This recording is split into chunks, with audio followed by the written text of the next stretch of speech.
Hello and welcome guys. मैं हूं अभिषेक, आपका दोस्त, आपका होस्ट, जैसे भी आप प्यार से बुलाए। स्वागत है आप सभी का on the 6th episode, the final episode of podcast simplify finance with Abhishek, powered by Marketing Hook. Well, lot of people didn't understand about the real value of money with respect to time. So in this episode, we are going to talk about on the topic of time value of money. TVM यानी कि time value of money. दिखने में तो बहुत ही छोटा सा topic है, but when it comes to understand the topic it is very deep. So ये ज़रूर याद रखेगा कि जब भी कभी पैसों की बात आएगी तो सिर्फ पैसे की अमाउंट ही इम्पोर्टेंट नहीं है, बट वो पैसे आपको कब मिलेंगे या तो वो पैसे आपको कब देने हैं, वो टाइम आपके अमाउंट से भी ज़्यादा इम्पोर्टेंट है। वैसे हर कोई ये सोचता है कि उनके पास आज जो 2000 रुपये की नोट है, उस नोट को अगर वो संभाल के रखे अगले 5 सालों तक, तो 5 साल के बाद भी वो 2000 रुपये ही रहेंगे। This looks right, but in reality 5 साल के बाद वो 2000 रुपये की नोट तो सेम वही है, बट उसकी ट्रू वैल्यू अब वो सेम 2000 रुपये नहीं रही, बल्कि कम हो गई है। This is the concept of time value of money. So काफ़ी सिंपल सा कंसेप्ट है। आपके पास आज जितने भी पैसे हैं उसकी ट्रू वैल्यू को हम आज की डेट में प्रेजेंट वैल्यू बोलेंगे, एंड वही पैसे आज से 5 साल बाद या तो फिर 10 साल बाद उनकी जो भी ट्रू वैल्यू होगी उसको हम फ्यूचर वैल्यू बोलेंगे। ये फ्यूचर वैल्यू कभी भी प्रेजेंट वैल्यू जितनी नहीं होगी, बल्कि उससे कम ही होगी। In other words, money received in the future is not worth as much as an equal amount received today. And इसके पीछे का भी एक सिंपल सा रीजन है इन्फ्लेशन, जो हमने ऑलरेडी कवर कर रखा है in the earlier episodes. And there is another possible reason is high earning capacity. Suppose कि लोग ज्यादा कमाना चालू कर दे, which again leads back to the inflation, and that's why the value of your money will get depreciated.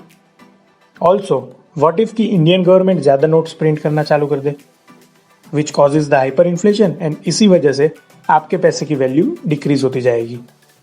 This is the biggest problem, and that's why we need to understand this topic of time value of money. Well, there are formulas to find future value और present value, but वो formulas अगर मैं यहाँ पर बोलूँगा तो काफ़ी complicated हो जाएगा। सो वो फॉर्मूला बताने वाला पार्ट मैं स्किप करता हूँ, बिकॉज आपको भी आसानी से वो फॉर्मूलाज गूगल पर सर्च करने पर मिल जाएंगे। काफ़ी आसान है। उस फॉर्मूला में वैल्यू पुट करके आप आराम से प्रेजेंट वैल्यू और फ्यूचर वैल्यू कैलकुलेट कर सकते हैं। एंड अगर आप माइक्रोसॉफ्ट एक्सेल के एक्सपर्ट हो तो उसमें भी प्रेजेंट वैल्यू और फ्यूचर वैल्यूज के फॉर्मूला आता है, जहाँ पर आप रिक्वायर्ड वैल्यूज पुट करके with in a fraction of seconds आप आंसर निकाल सकते हो। सो मेरा ऐसा मानना है कि कैलकुलेशन करने के पीछे मत भागिए। एक छोटा सा कैलकुलेटर भी आपके लिए कैलकुलेशन कर सकता है। द पॉइंट इज कंसेप्ट समझना बहुत ज़रूरी है। तो चलिए और थोड़ा डिटेल में समझते हैं इसी कंसेप्ट को with the help of an example. Let's say आपको एक कार खरीदनी है जिसकी वैल्यू है 5 लाख रुपए। नाउ जब आप कार डीलर के पास जाओगे तो वो आपको 2 चॉइस देगा, या तो आप फुल अमाउंट एक साथ पे कर दो या फिर 1-1 लाख रुपए के 5 इंस्टॉलमेंट्स कर लो।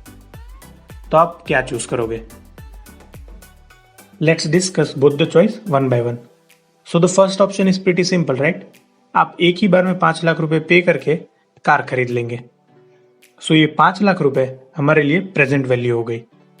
Now in the second option, अगर आप हर साल 1 लाख रुपए पे करेंगे तो वो अमाउंट तो 1 लाख ही होगी, but the real value of that money will be different because it keeps increasing over time. ये इसीलिए होता है बिकॉज वो जो 1 लाख रुपए की फ्यूचर इंस्टॉलमेंट्स है वो तो बस एक अमाउंट है, जबकि उसकी फ्यूचर वैल्यू कुछ और ही है, वेर एज वो 5 लाख रुपए हमारे लिए प्रेजेंट वैल्यू है। सो this is the biggest learning for you guys. इसको हैशटैग नोट कर लीजिए। आपकी लाइफ में कभी भी इस टाइप की सिचुएशन आए जहाँ पर आपको वैल्यू कंपेयर करके अपना फ़ायदा चेक करना हो, तो एक बात हमेशा याद रखेगा, या तो आप 2 फ्यूचर वैल्यू को कंपेयर कर सकते हैं या फिर 2 प्रेजेंट वैल्यू को, but you can't compare a present value with a future value. So ये वाले केस में if you really want to find out कि कौन सा ऑप्शन आपको ज़्यादा फायदा देगा, तो आपको वो सारे फ्यूचर इंस्टॉलमेंट्स की प्रेजेंट वैल्यू फाइंड करनी पड़ेगी। देन वो सारी प्रेजेंट वैल्यू को ऐड करके उसका समेशन करके एक फाइनल वैल्यू निकालनी होगी, जिसको आप कंपेयर कर सकते हो with the current price of product. तो आपको पता चलेगा कि आप कितना ज़्यादा इंटरेस्ट पे कर रहे हो। यही सेम टेक्निक कोई भी लोन के लिए भी रेलेवेंट है, फिर वो चाहे होम लोन हो या तो फिर कोई भी छोटी सी consumer loan. So this is the business application of this concept. आप टाइम वैल्यू ऑफ मनी के कंसेप्ट को यूज करके अपना EMI भी कैलकुलेट कर सकते हो। एंड इसी कैलकुलेशन की मदद से आप ये भी फाइंड आउट कर सकते हो कि कौन सा लोन आपके लिए ज़्यादा फायदेमंद है। एंड और भी बहुत सारी जगह पे आप इस कंसेप्ट को यूज़ कर सकते हो। सो moral of the story is, इस समय आपके हाथ में जो भी पैसा है वो सेम पैसा फ्यूचर में मिलने वाले अमाउंट से काफ़ी ज़्यादा है। ओके, तो ये बताइए कि आज के एपिसोड से क्या सीखे। आज के एपिसोड से हम ये सीखे कि जहाँ जहाँ भी हमने अपने पैसे उधार दे रखे हैं, फिर वो चाहे हमारा फ्रेंड हो या तो फिर कोई फैमिली मेम्बर, उन सब लोगों से हमको हमारे पैसे वापस लेने हैं एंड वो सारे पैसे कोई सही जगह पर इन्वेस्ट करने हैं। बिकॉज अब हम समझ गए हैं कि वो पैसे अगर हमको आज नहीं मिलेंगे तो उसमें हमारा ही लॉस है, क्योंकि 4% का इन्फ्लेशन एवरी ईयर प्लस 10 से 12% का प्रॉफिट लॉस, जिसको हम अपॉर्चुनिटी कॉस्ट भी बोल सकते हैं। Because if we had invested that amount we would have get around 12 to 20% of returns. So overall हम 16% का लॉस तो लेकर ही चल रहे हैं, उन पैसों को सही जगह पर इन्वेस्ट ना करके। That's all for this episode. उम्मीद करता हूँ कि आपको ये फिनाले काफ़ी पसंद आया होगा। आई होप कि इस पॉडकास्ट सीरीज के बाद आपको ये सिंप्लीफाइड फाइनेंस की दुनिया अच्छी लगने लगी होगी। अगर आप सच में इस पॉडकास्ट से कुछ नया सीखे हैं एंड आपको लगता है कि इस पॉडकास्ट को सुनकर किसी का फायदा हो सकता है, then please do share it.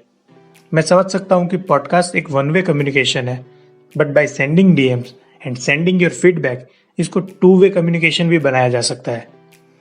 So you can share your experience by DM me at my Instagram account at abhi_1043, or you can directly DM to the Marketing Hooks Instagram account at marketinghook21. See you guys. Wishing you the good luck. Stay safe and happy investing.